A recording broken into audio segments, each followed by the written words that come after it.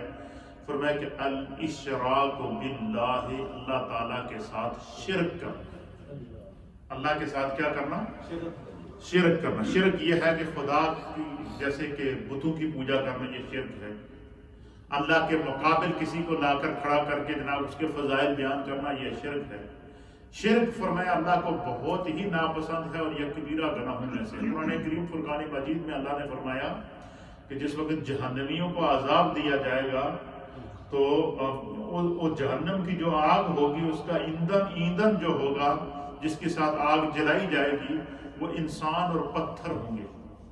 پہلے اس پارے میں سورہ بقرہ کے اندر اللہ فرماتا ہے کہ جہنم کی آگ کا ایندھن کیا ہوگا؟ انسان اور پتھر ہوں گے. تو مفسرین اور محدثین نے لکھا ہے کہ اس کی کیا وجہ ہے؟ انسان نے تو چلا گناہ کیا ہے وہ تو جائے گا جہنم میں، یا کفر کیا ہے تو جہنم میں جائے گا، یا شرک کیا ہے تو جہنم میں جائے گا. اس میں کیا حکمت ہے کہ اللہ فرماتا ہے کہ پتھروں کو بھی اس کا ایندھن بنایا جائے گا؟ پتھروں نے کیا قصور کیا کہ ان کو جہنم میں ڈالا جائے گا؟ تو ان کو تو اللہ نے جس حال میں رکھا وہ اس حال میں ہے.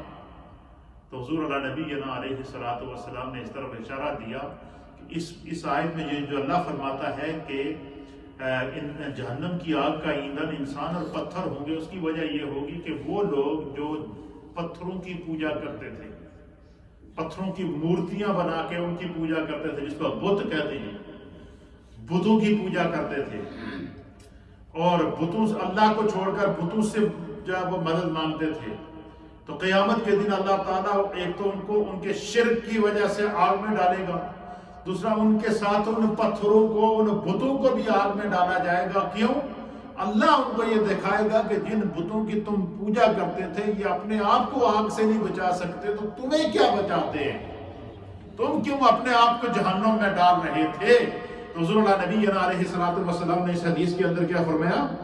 الاشراک باللہ، اللہ تعالیٰ کے ساتھ شرک کرنا یہ کبیرہ گناہوں میں سے بڑا گناہ ہے۔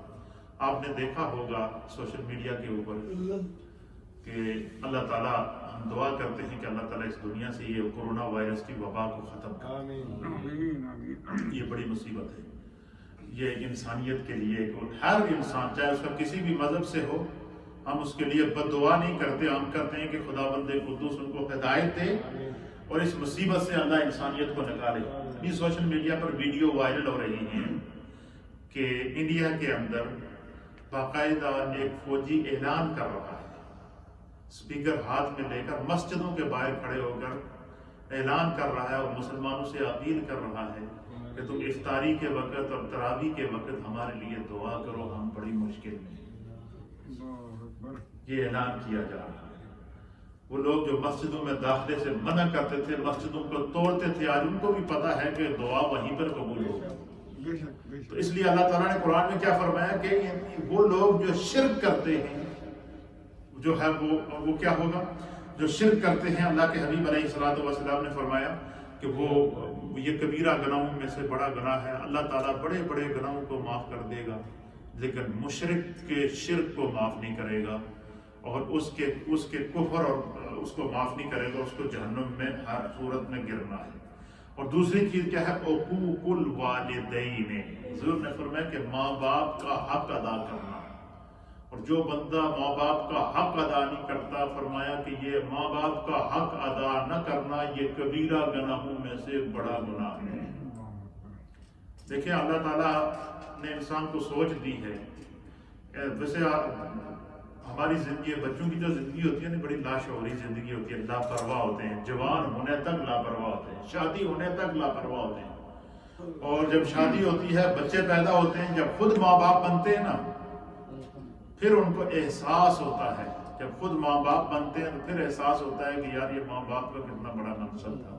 تو حضور علیہ السلام نے فرمایا کہ تمہارے ماں باپ کیسے ہی کیوں نہ ہو، تم ان کے ساتھ لڑائی نہ کرو، ان کے ساتھ جھگڑا نہ کرو، ان کی نافرمانی نہ کرو، ان کی حکم عدولی نہ کرو۔ فرمایا کہ ماں باپ کا ادب کرو، ماں باپ کے ساتھ محبت کرو۔ اسی لیے فرمایا، حضور نے فرمایا کہ جو باپ ہے یہ جنت کا دروازہ ہے، اور ماں کے قدموں کے نیچے اللہ نے جنت رکھی، اور جنت میں تب بندہ داخل ہوگا کہ دروازہ کھلے گا تو داخل ہوگا نا۔ تو اس لیے ماں اور باپ یہ دونوں کے حقوق اللہ نے مقرر کیے ہیں۔ ہر حال میں ہمیں اپنے والدین کا احترام کرنا چاہیے، عزت کرنی چاہیے، ان کے مطابق اپنی زندگی گزارنی چاہیے۔ تھوڑا سا بچہ جوان ہوتا ہے، بالغ ہوتا ہے، کسی لڑکی نے اس کو ورگلا لیا، سب سے پہلی بغاوت ماں باپ سے کرتا ہے، اسی میرے ہاتھ کی سوچے۔ بعد میں جب وہ پھنستا ہے پھر بھاگ کر آتا ہے، ماں باپ پھر بھی کھڑے ہوتے ہیں۔ تو اس لیے پہلے ہی کوئی ایسا کام نہ کیا جائے جس سے ماں باپ ناراض ہوں۔ ماں باپ کے کہنے پر کیا کرنا چاہیے؟ عمل کرنا چاہیے۔ دوسری پہلی چیز کیا تھی کہ اللہ نے فرمایا کہ جو بندہ شرک کرتا ہے وہ شرک جو کبیرہ گناہوں میں سے ایک گناہ ہے۔ اور دوسری چیز کیا ہے کہ والدین کی نافرمانی کرنا یہ کبیرہ گناہوں میں سے بڑا گناہ ہے۔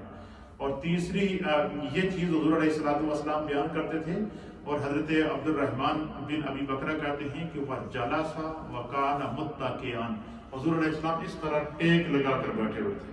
متکئا کہتے ہیں، متکئا کا معنی ہے تکیہ لگا کر بیٹھنا۔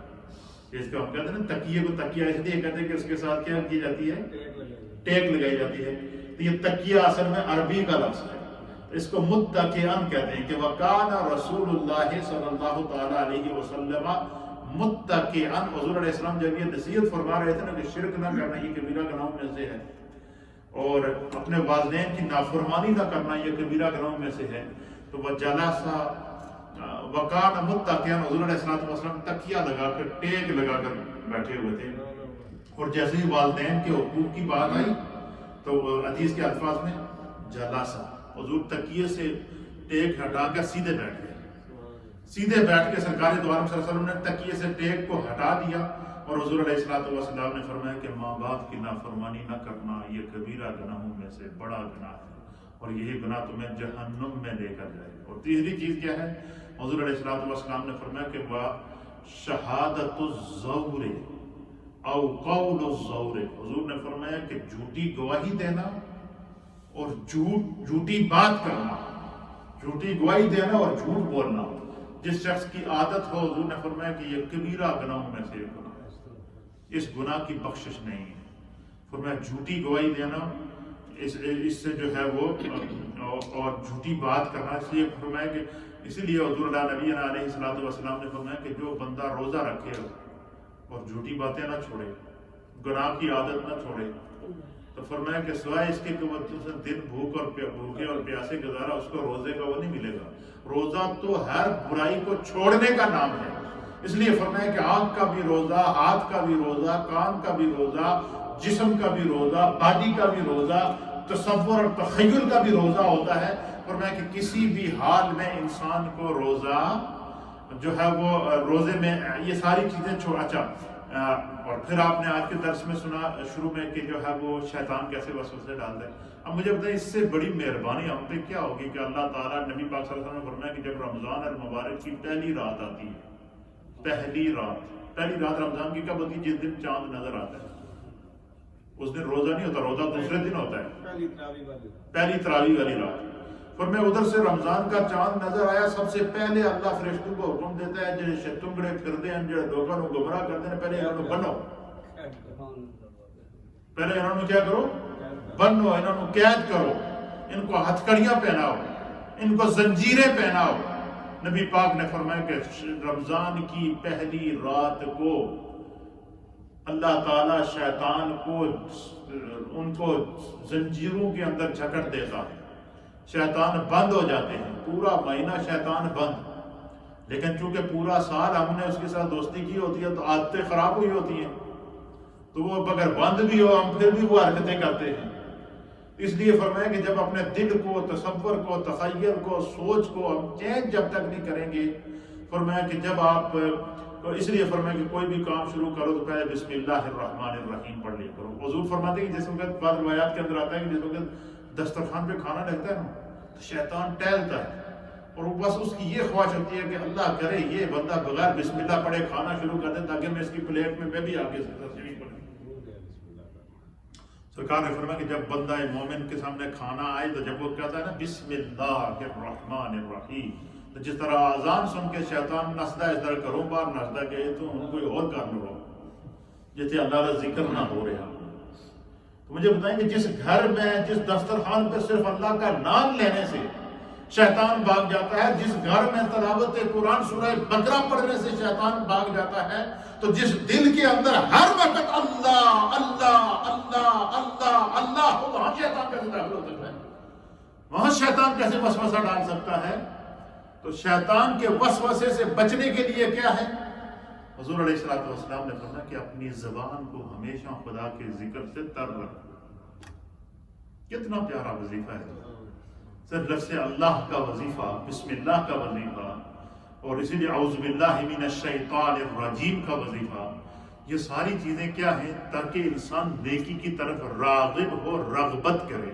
تو اس لیے اللہ تعالیٰ کا ہم پر یہ کرم ہے کہ خدا نے ہمیں یہ رمضان دیا، اس میں شیطان کو قید بھی کر لیا، اس کے باوجود اگر ہم اپنی زندگی کی اصلاح نہ کریں تو میں نے دوستوں کو کھول کے تو کوئی نہیں پتہ پلا سکتا نا، بن کے تو کوئی نہیں کسی کو رکھ سکتا۔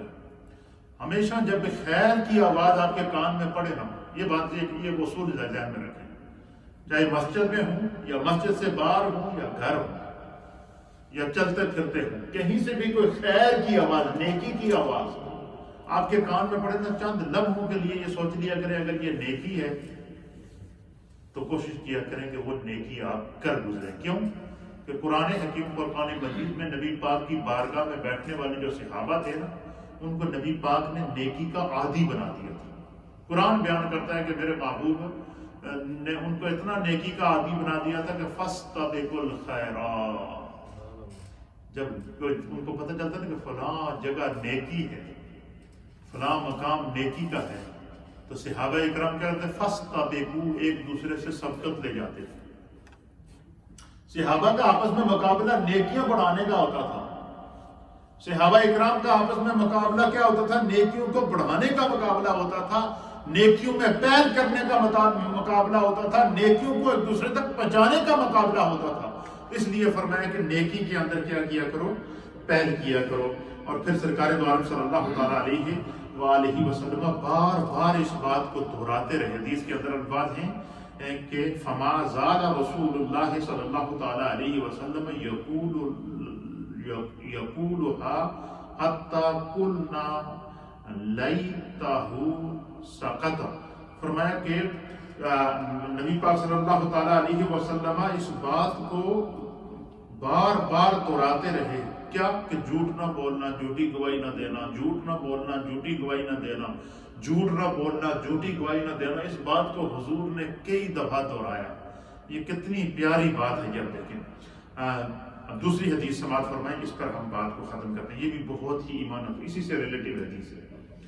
وعن عبداللہ ابن عباس رضی اللہ تعالیٰ عنہ، سنن بہقی کی حدیث ہے، حضرت عبداللہ ابن عباس رضی اللہ تعالیٰ عنہ کو بیان کرتے ہیں، عن النبی صلی اللہ تعالیٰ علیہ وآلہ وسلم، کہ نبی اکرم صلی اللہ تعالیٰ علیہ وسلم نے فرمایا، حضور علیہ السلام نے فرمایا کہ خمس دعوات یستجاب لہن، حضور علیہ السلام نے فرمایا کہ 5 لوگوں کی دعائیں، 5 دعائیں ان کی قبولیت میں کوئی شک ہی نہیں۔ 5 دعائیں ایسی ہیں کہ جب بھی وہ بندہ مانگے وہ 5 دعائیں قبول ہو جاتی ہیں، وہ اسی وقت قبول ہوتی ہیں، ان کی قبولیت میں کوئی شک ہی نہیں ہوتا، چاہے دیر سے قبول ہو لیکن قبول ضرور ہوتی ہے۔ کبھی وہ 5 دعائیں ریجیکٹ ہوتی ہی نہیں۔ اور ان میں سے پہلی دعا کیا ہے؟ سرکار دو عالم صلی اللہ علیہ وآلہ وسلم نے فرمایا، اللہ سنیے، حضور نے فرمایا کہ ان میں سے پہلی دعا ہے دعوت المظلوم۔ مظلوم جب ظلم، جس پر ظلم کیا جائے نا، مظلوم جب اللہ کی بارگاہ میں دعا کرتا ہے، حضور نے فرمایا کہ مظلوم کی آسمان کا سینہ چیر کر اللہ کی بارگاہ میں جاتا ہے۔ اب مجھے بتائیں، اس وقت پوری دنیا کورونا وائرس کے حصار میں ہے یا نہیں؟ 2 سال پورے ہونے کو ہیں، مقبوضہ کشمیر لاک ڈاؤن، پوری دنیا چیختی رہی مودی پہ اثر نہ ہوا، پوری دنیا چیختی رہی کہ یہ ظلم نہ کرو، وہ بے یار و مددگار ہیں، کشمیر شہداء کا قبرستان بن چکا ہے، پوری دنیا چیختی رہی لیکن ان پر اثر نہ ہوا۔ 2 سال سے کیا ہوا؟ مسلسل لاک ڈاؤن چل رہا، لاک ڈاؤن کے اندر پیلٹ گنوں کے ساتھ ان پر حملے کیے گئے، ان کے جسموں کو چھنی کیا گیا، ان کو نوجوانوں کو ذبح کیا گیا، ان کو شہید کیا گیا۔ کشمیر کے اندر اقوام عالم کہتے رہے کہ وہاں ڈاکٹروں کو ایکسس دیا جائے، وہاں NGOs کو ایکسس دیا جائے، وہاں پر میڈیکل ہیلپ وہاں پہنچائی جائے، لیکن کسی نے یہ بات ہے نہ سنی، ان پر کوئی اثر نہ ہوا۔ لیکن خدا کی ذات تو سن رہی تھی نا ان مظلوموں کو، خدا کی ذات ان مظلوموں کو سن رہی تھی۔ اس وقت رپورٹ یہ ہے کہ مقبوضہ کشمیر کا اکثر حصہ جو ہے وہ ابھی تک کووڈ-19 سے سیف ہے۔ ان مظلوموں کا مقبوضہ کشمیر کی جو سرزمین ہے وہ شہداء کا قبرستان بن چکی ہے، چاروں طرف سے ان کو حصار میں رکھا گیا، ماؤں کے سامنے بیٹے ذبح ہوتے رہے، ماؤں کے سامنے بیٹوں کے سینے میں گولیاں ماری جاتی رہی، عورتوں کی عصمت دری کی جاتی رہی، دنیا چیختی رہی لیکن ظالموں کے اوپر کوئی اثر نہ ہوا۔ اور آج مسجدوں کے سامنے کھڑے ہو کر کہہ رہے ہیں اللہ آپ ہمارے لیے دعا کریں، آپ ہمارے لیے دعا کریں، آپ ہمارے لیے دعا کریں۔ تو حضور علیہ السلام نے اس حدیث نے کیا حضور نے فرمایا 5 دعاؤں کی قبولیت میں شک ہی نہیں ہے، اور ان میں سے سب سے پہلی دعا کیا ہے؟ دعوت المظلوم، مظلوم کے مانگی ہوئی جو ہوتی ہے وہ کبھی نہیں جاتی۔ اور انہوں نے مقبوضہ کشمیر کا ایک چھوٹا سا ریاست کشمیر کا حصہ کیا کیا، اس کو پورے سال سے لاک ڈاؤن رکھا کہ اس میں کوئی داخل نہ ہو۔ اللہ نے پوری دنیا کو لاک ڈاؤن کر دیا۔ اس لیے انسان کو اللہ فرماتا ہے فَاعْتَبِرُوا يَا أُولِي الْأَبْصَارِ، اے انسان خدا نے تمہیں عقل دی ہے، تم اس سے عبرت حاصل کر، اللہ نے تمہیں شعور دیا ہے، تو اس سے عبرت حاصل کر، خدا نے تمہیں اقتدار دیا ہے، اقتدار کے نشے کے اندر ظلم نہ کر۔ مظلوم کی جو ہے وہ 7 آسمانوں کو چیر کر اللہ کی بارگاہ میں جاتی ہے۔ آج دنیا کا کیا حشر ہو رہا ہے؟ بے بس ہے، میڈیکل سائنس بے بس ہے، اور وہاں تو چتا جلانے کے لیے لکڑیاں ختم ہو گئی ہیں جو اعلانیہ طور پر ان مظلوموں پر ظلم کرتے تھے۔ اس لیے ابھی بھی وقت ہے کہ ان چیزوں سے یہ ہمارے حکمران سیکھیں، ورلڈ ان چیزوں سے سیکھے کہ مظلوم کی جو آہ ہوتی ہے وہ سینے چیر کر، آسمان کے سینے چیر کر اللہ کی بارگاہ میں جاتی ہے۔ تو اس حدیث کے اندر سرکار دو عالم صلی اللہ علیہ وسلم نے فرمایا کہ 5 دعاؤں کی قبولیت میں کوئی شک ہے، اور ان سے پہلی کیا ہے؟ دعوت المظلوم، مظلوم کی دعا جب وہ ظالم کے خلاف دعا کرتا ہے۔ حضور نے فرمایا کہ مظلوم کی دعا کب تک قبول ہوتی رہتی ہے؟ حتی ینتصرہ، فرمایا کہ مظلوم کی دعا اس وقت تک قبول ہوتی رہتی ہے جب تک کہ وہ بدلہ نہ لے۔ اب مجھے بتائیں کہ مقبوضہ کشمیر کے اندر یا فلسطین کے اندر اگر لاکھوں کی تعداد میں فوج لگی ہے، نہتے کشمیریوں کے سامنے اگر 10 لاکھ فوج لگی ہے اور ان کے سامنے ٹینک بھی لیے بیٹھے ہیں، گنے بھی لیے بیٹھے ہیں، گولیاں بھی برسا رہے ہیں، ان کے سینے بھی چیر رہے ہیں، تو وہ ان کا تو کچھ بگاڑ نہیں سکتے، لیکن یہ تو کر سکتے ہیں کہ بارے الہ تو دیکھ رہا ہے، اور ہمیں سزا کیا دی جا رہی ہے کہ ہم تیرا کلمہ پڑھتے ہیں، تیرے حبیب پر ایمان لے کر آئے ہیں۔ تو فرمایا کہ حضور نے فرمایا کہ مظلوم کی دعا ظالم کے حق میں، ظالم کے خلاف جو مظلوم کی دعا ہوتی ہے وہ اس وقت تک قبول ہوتی رہتی ہے جب تک اس زمین سے ظلم نہ اٹھے۔ یہ تو کرونا وائرس اور یہ سزائیں، یہ آزمائشیں، یہ تو ایک ٹریلر ہے۔ ابھی اس سے بڑے بڑے سونامی آنے ہیں، ابھی نیچے کی زمینیں اوپر اور اوپر کی زمینیں نیچے ہونی ہیں۔ قرآن کہتا ہے اذا زلزلت الارض زلزالها واخرجت الارض اثقالها وقال الانسان ما لها۔ اس لیے ابھی بھی وقت ہے کہ کشمیر میں ظلم کو ختم کرو۔ ابھی تو صرف چتا کے لیے لکڑیاں ختم ہوئی ہیں، نہ جانے کسی مظلوم کی آہ نیچے کی زمین کو اوپر اور اوپر کی زمین کو نیچے کر دے۔ اللہ تعالی ہمیں جو ہے وہ انسانیت کے درد کو سمجھنے کی توفیق عطا فرمائے، اور ان مظلوموں کی آہیں اس وقت اللہ کی بارگاہ میں مقبولیت کی طرف جا رہی ہیں۔ اور دوسری کیا حضور علیہ الصلوۃ والسلام نے فرمایا؟ دوسری چیز کیا ہے؟ سرکار نے فرمایا کہ دعوت الحاج حتی یصدروا، کہ حضور علیہ الصلوۃ والسلام نے فرمایا کہ حج کے لیے جانے والا جو حاجی ہوتا ہے، جب حج کے سفر پر جاتا ہے، فرمایا حج کے سفر پر روانہ ہونے سے لے کر حج سے واپس گھر پہنچنے تک یہ جتنا وقت ہے، اس پورے وقت کے اندر حاجی جب بھی دعا مانگتا ہے خدا اس کی دعا کرتا ہے۔ اس لیے کہتے ہیں نا کہ جب کوئی حاجی حج کے لیے جائے تو اسے کیا کہا کرو کہ بھئی ہمارے لیے وہاں دعا کر، ہمارے لیے دعا کرنا۔ اور حاجی کو یہ بھی کہا جاتا ہے کہ تو نے اگر کسی کے حقوق مارے ہیں تو وہ ادا کر کے جا، کیونکہ تو اس بارگاہ میں جا رہا ہے کہ جہاں سے تو واپس لوٹے گا تو گناہوں سے بالکل پاک ہوگا۔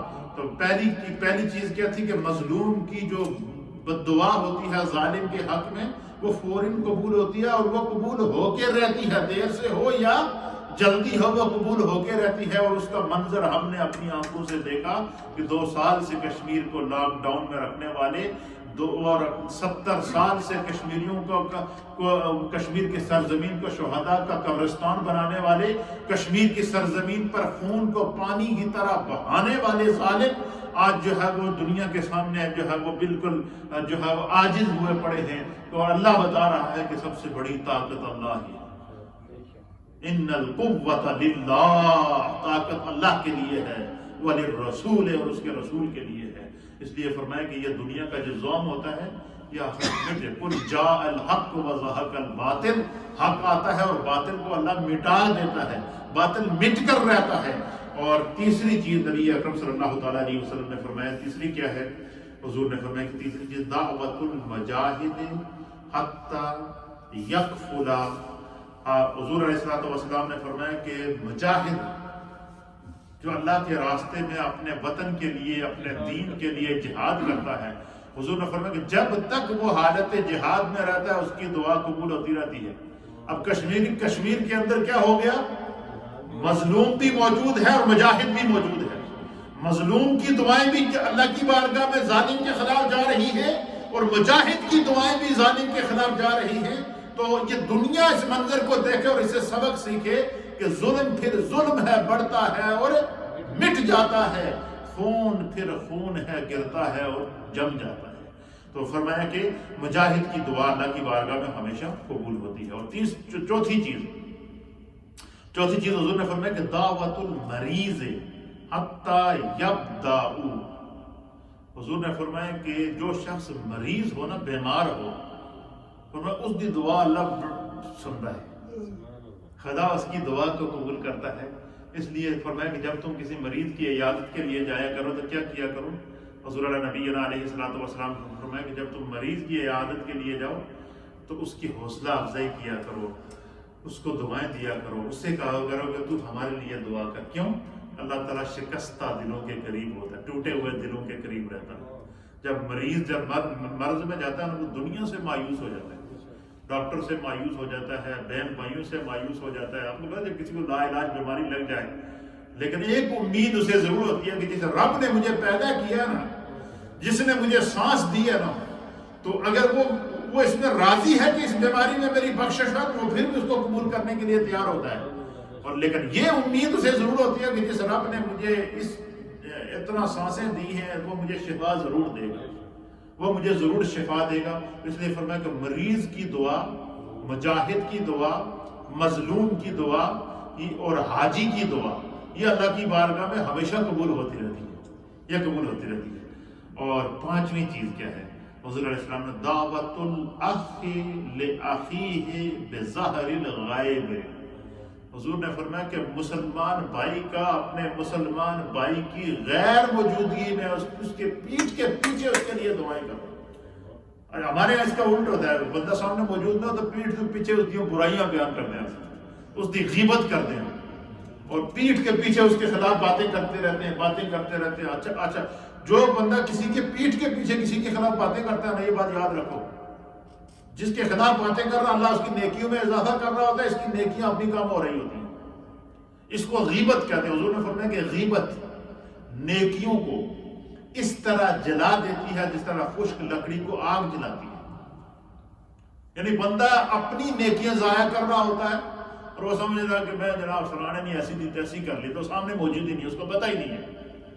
تو حضور نے فرمایا کہ جو بندہ اپنے اس بھائی کے لیے جو اس کے سامنے موجود نہ ہو اس کے لیے دعا کرے، کیا کرے کہ وہ میرا بھائی ہے، وہ میرا نمازی بھائی ہے، وہ میرا دینی بھائی ہے، وہ میرا سگا بھائی ہے، وہ میرا چچیزاد بھائی ہے، وہ بڑا نیک ہے، خدا اس دی عزتہ میں اضافہ کرے۔ وہ سامنے موجود نہیں، آپ کا کوئی بھی بھائی، کوئی بھی دوست، کوئی بھی تعلق والا آپ کے سامنے موجود نہیں ہے، لیکن آپ اس کی غیر موجودگی میں جب اس کے لیے دعا کرتے ہیں تو نبی پاک صلی اللہ تعالیٰ علیہ وآلہ وسلم نے فرمایا کہ اللہ تعالیٰ ایک فرشتہ بھیجتا ہے زمین پر۔ کیا فرشتہ بھیجتا ہے؟ اللہ زمین پر فرشتہ اس بندے کے پاس بھیجتا ہے اور وہ فرشتہ اس کے پاس کھڑے ہو کر اس کی دعا پر آمین کہتا ہے۔ جب وہ ساری دعائیں مانگ چکا ہوتا ہے پھر وہ فرشتہ جو اللہ کی طرف سے آیا وہ خدا کی بارگاہ میں دعا کرتا ہے کہ بارے الہ، اس نے اپنے فلاں مسلمان بھائی، فلاں مسلمان بہن کے لیے اس کی غیر موجودگی میں دعا کی ہے، اللہ اس کی طرف سے میں تیرا فرشتہ ہو کر اس کے حق میں دعا کرتا ہوں، جس طرح اس نے اس کے لیے دعا کیا تو اس طرح اس کو اجر عطا فرما۔ مجھے بتائیں اس شخص کی عظمت کا کیا عالم ہوگا کہ جس کے لیے اللہ کے فرشتے اللہ سے دعا کریں۔ اور یہ موقع کب ملتا ہے؟ مجھے بھی مل سکتا ہے، آپ کو بھی مل سکتا ہے، ماؤں کو بھی مل سکتا ہے، بہنوں کو بھی مل سکتا ہے۔ وہ کیا ہے؟ حضور نے فرمایا ایک دوسرے کانڈ دے پیچھے گلاں کرانے کے بجائے اس کی برائیاں بیان کرنا تو انہوں سے دعا کرو۔ فرض کیا کسی بات ہوتا ہے بسا کہ بندہ بہت جلا ہوا ہوتا ہے کہ فلاں بندہ نے میرے ساتھ بڑی زیادتی کی ہے، تو اگر آپ کے سامنے وہ موجود نہیں ہے پھر بھی آپ ذہن میں یہ ضرور کہیں کہ بارے الہ وہ غلطی پر ہے، اس کو ہدایت دے، اے اللہ اس کو ہدایت دے، خدا اس کے دل کو مائل کر دے، اے اللہ اس کے دل میں نرمی پیدا فرما، اے خدا اس نے زیادتی کی ہے وہ اس کا عمل تھا لیکن میں اس کے لیے دعا کرتا ہوں۔ تو اللہ کے حبیب فرماتے ہیں کہ جو بندہ کسی کی غیر موجودگی میں اس کے لیے دعا کرے اللہ تعالیٰ اس دعا کو فوراً قبول بھی کرتا ہے، اور جس طرح کی وہ دوسرے مسلمان بھائی کے لیے دعا کرے گا ایسے ہی اسی طرح کا اجر اسے خدا عطا فرمائے۔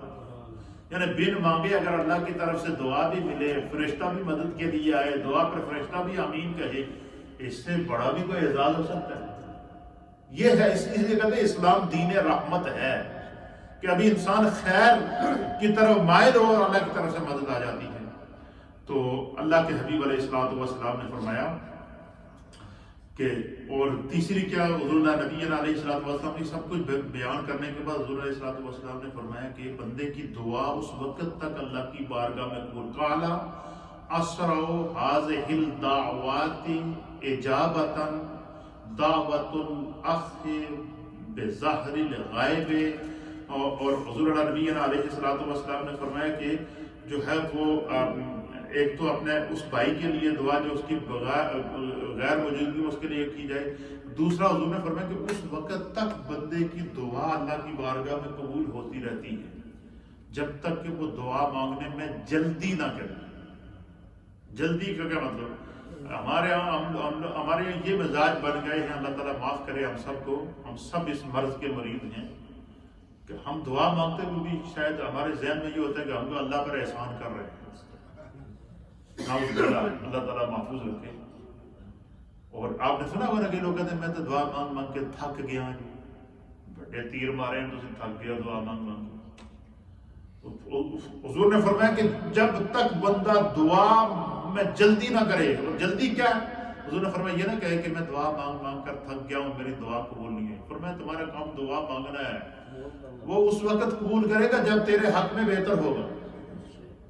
اور فرمایا کہ بسا اوقات انسان کی دعا اسی وقت قبول ہو جاتی ہے، اور بسا اوقات اس کی دعا کی قبولیت میں تاخیر ہوتی ہے۔ اس کا صلہ اللہ تعالیٰ اس کو اس طرح دیتا ہے کہ جب قیامت کا دن ہوگا، نفسا نفسی کا عالم ہوگا، انسان کے لیے اعمال کا میزان عدل لگا ہوگا، فرمایا دنیا میں اس کی مانگی ہوئی وہ دعائیں جو قبول نہیں ہوئی ہیں وہ اس کی نیکیوں کے پلڑے میں رکھ دی جاتی ہیں، اس کی بخشش کر دی جاتی ہے، وہ دعائیں اس کے لیے بخشش کا ذریعہ بن جاتی ہیں۔ یہ ہے اسلام کا مزاج، یہ ہے نبی رحمت کا دیا ہوا دین، یہ اسی کو خیر خواہی کہتے ہیں۔ اس لیے حضور علیہ الصلوۃ والسلام نے فرمایا کہ شہر رمضان شہر المواسات، یہ رمضان کا مہینہ یہ غم خواری کا مہینہ ہے، یہ دوسرے کے دکھوں کو سمجھنے کا مہینہ ہے، دوسرے کی تکلیف کو سمجھنے کا مہینہ ہے۔ یہ وہ عظیم مہینہ ہے کہ جس کو جو ہے وہ ہم جو ہے وہ اس کو لے سکتے ہیں۔ پھر نبی اکرم صلی اللہ تعالیٰ علیہ وسلم نے ایک اور موقع پر فرمایا، حضور علیہ السلام نے فرمایا کہ افطاری کے وقت جو دعا کی جاتی ہے، کس وقت؟ عند الافطار، دعوت عند الافطار، کہ افطاری کے ٹائم جو دعا کی جاتی ہے وہ دعا اللہ کی بارگاہ میں قبول ہوتی ہے۔ کیوں؟ کہ نفس جو ہے نا وہ دن بھر بھوکا رہ کے، پیاسا رہ کے، اور بھوک اور پیاس کی شدت کو محسوس کر کے جب اس کے سامنے کہ وہ بندہ ہوتا تو اللہ کا مہمان ہے، ہر روز دسترخوان پہ تازے تازے کھانے لگے ہوتے ہیں، تو نفس تقاضا کرتا ہے 5 منٹ رہتے ہیں تک نظریں گھڑی پر ہوتی ہیں، اور اگر امام صاحب کوئی آدھا منٹ لیٹ ہو جائے نا تو پھر چیخو پکار شروع ہو جاتی ہے گھروں کے اندر، پتہ نہیں کیا ہو گیا مولوی صاحب۔ حضور نے فرمایا کہ وہ جو وقت ہوتا ہے وہ قبولیت کا وقت ہوتا ہے، اس وقت دل سے دعا کیا کرو۔ اور آدھے منٹ کے بعد آپ نے کھانا، یہ سارے کھانے آپ نے ہی کھانے ہیں نا، ہم نے ہی کھانے ہیں نا، اس لیے فرمایا کہ سب کچھ موجود، نفس کا تقاضا موجود، لیکن جب نفس تقاضا کر رہا ہو کہ جو ہے وہ دعا کی طرف متوجہ نہ ہو اور بندہ اس وقت رب کی طرف متوجہ ہو، فرمایا افطاری کے ٹائم کی جانے والی جو دعا ہوتی ہے وہ اللہ کی بارگاہ میں فوراً مقبول ہوتی ہے، وہ دعا کبھی ریجیکٹ نہیں ہوتی، وہ دعا کبھی ضائع نہیں ہوتی۔ یہ چند ضروری باتیں تھیں جس کو میں نے آپ کی خدمت کے اندر بیان کیا ہے، اور اسی طریقے سے یہ جو ہمارا کل کا درس تھا اس کے اندر بھی میں نے آپ کی خدمت میں یہ ساری چیزیں، اس میں ایک حدیث کا ٹکڑا کل میں نے بیان کیا تھا تو ایک رہ گیا تھا، وہ بھی میں بیان کر دیتا ہوں، پھر دعا کے ذکر کی طرف بڑھتی۔ نبی اکرم صلی اللہ علیہ وسلم نے فرمایا کہ لا تکثروا الکلام بغیر ذکر اللہ فإن کثرۃ الکلام بغیر ذکر اللہ قسوۃ للقلب۔ حضور علیہ الصلوۃ والسلام نے ارشاد فرمایا کہ اللہ کے ذکر کے بغیر زیادہ نہ بولا کرو، جب بھی بولو تو اس کے اندر خدا کا ذکر ضرور ہونا چاہیے۔ مثلا اگر کسی کو دعا دو تو پھر بھی اللہ کے لیے دعا دو، کسی سے گفتگو کرو تو پھر بھی اس انداز سے کرو کہ وہ شریعت کے تقاضوں کے مطابق ہو، لایانی گفتگو سے پرہیز کرو۔ بندے نے روزہ رکھا ہوا تو منہ سے گالیاں دے رہا ہو، یہ بھی تو درست نہیں ہے۔ روزہ رکھا ہوا ہو تو غیبت کر رہا ہو، یہ بھی درست نہیں ہے۔ روزہ رکھا ہوا ہو تو بے حیائی اور بری باتیں کر رہا ہے، یہ بھی درست نہیں ہے۔ روزہ رکھا ہوا ہو تو ہر وہ کام جو روزے کو منع کرتا ہے وہ کر رہا ہو۔ تو حضور علیہ الصلوۃ والسلام نے فرمایا کہ جب بھی بولو تو اللہ کے ذکر کے بغیر نہ بولا کرو، اپنی گفتگو میں اللہ کا ذکر ضرور شامل کیا کرو۔ فرمایا کہ جو لوگ بغیر اللہ کے ذکر کے بغیر بولتے ہیں، جنہوں نے اسی اپنی زبانی کہتے ہیں فلانا بندہ گلاں دی مشین ہے، اسی کہتے یا نہیں کہتے، یہ باتونی ہے، فلانا بندہ بڑا باتونی ہے، وہ باتیں ہی کرتا رہتا ہے اور بس وہ بولتا ہی رہتا ہے، اور پھر اس کے اندر نہ اللہ کا ذکر، نہ خدا کا ذکر، نہ سچائی، وہ جھوٹ کی طرف ترغیب دے رہا ہے، بے حیائی کی طرف ترغیب دے رہا ہے۔ حضور نے فرمایا کہ جو بندہ فضول باتیں کرتا ہے اس کو کیا ہوتا ہے؟ سرکار دو عالم صلی اللہ تعالیٰ علیہ وسلم نے فرمایا کہ فَإِنَّ كَثْرَةُ الْكَلَامِ بِغَيْرِ ذِكْرِ اللَّهِ، اللہ کے ذکر کے بغیر زیادہ گلاں کرنا کیا ہوتا ہے؟ قَسْوَةٌ لِلْقَلْبِ، یہ دل کو سیاہ کر دیتا ہے۔ اللہ کے ذکر کے بغیر فضول باتیں کرنا یہ دل کو کیا کر دیتا ہے؟ سیاہ کر دیتا ہے۔ پھر حضور نے فرمایا کہ وَإِنَّ أَعْبَدَ النَّاسِ مِنَ اللَّهِ الْقَلْبُ الْقَاسِي، سرکار دو عالم صلی اللہ علیہ وسلم نے فرمایا کہ اللہ تعالیٰ سب سے زیادہ دور، اللہ تعالیٰ سے سب سے زیادہ دور وہی شخص ہے جس کا دل سخت ہو، جس کا دل سیاہ ہو۔ اس لیے نیکی سے دل کے اندر نور پیدا ہوتا ہے، نیکی سے دل صاف ہوتا ہے، اور گناہ سے دل کالا ہوتا ہے، گناہ سے دل سخت ہوتا ہے۔ اللہ تعالیٰ ہمیں دین کو سمجھنے کی توفیق عطا فرمائے۔ تھوڑا سا ذکر اور پھر انشاءاللہ دعا کی طرف بڑھیں گے۔ کیا ٹائم ہے؟ 24 لا الہ الا اللہ، لا الہ الا اللہ، لا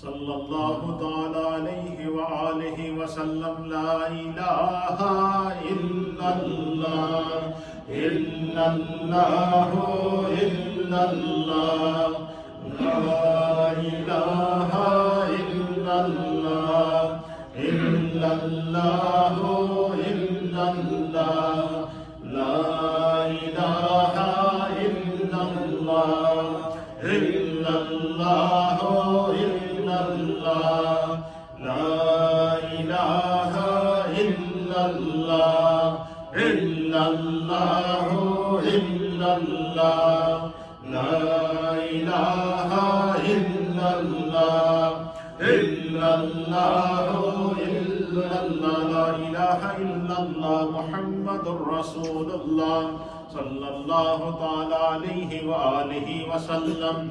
اللہ اللہ اللہ اللہ اللہ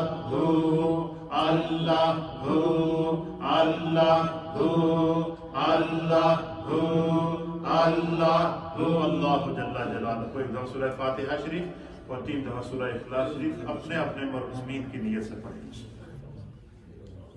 الحمدللہ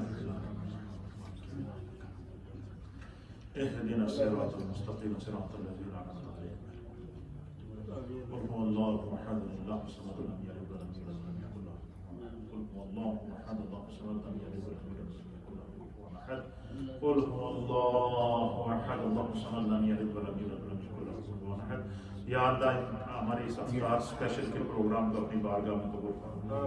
یا اللہ ہم سب کے گناہوں خطاؤں لغزشوں کوتاہیوں کو معاف فرما، سب کے گھر بار میں رزق میں روزگار میں کاروبار میں مال جان عزت آبرو اولاد میں برکت عطا فرما۔ ہم سب نے جتنے کلمات پڑھے ہیں اس کا ثواب نبی پاک صلی اللہ تعالیٰ علیہ وآلہ وسلم کی بارگاہ میں پیش کرتے ہیں، قبول فرما۔ ہم سب کے تمام مرحومین کی بخشش و مغفرت فرما، دنیا بھر کے تمام مظلوموں کی دستگیری فرما، خزانہ غیب سے ان کی مدد فرما۔ اللہم انی لک سمت وبک آمنت وعلیک توکلت وعلی رزقک افطرت۔ بولٹن اور اس کے گرد و نواح میں افطار کا وقت ہوا چاہتا ہے۔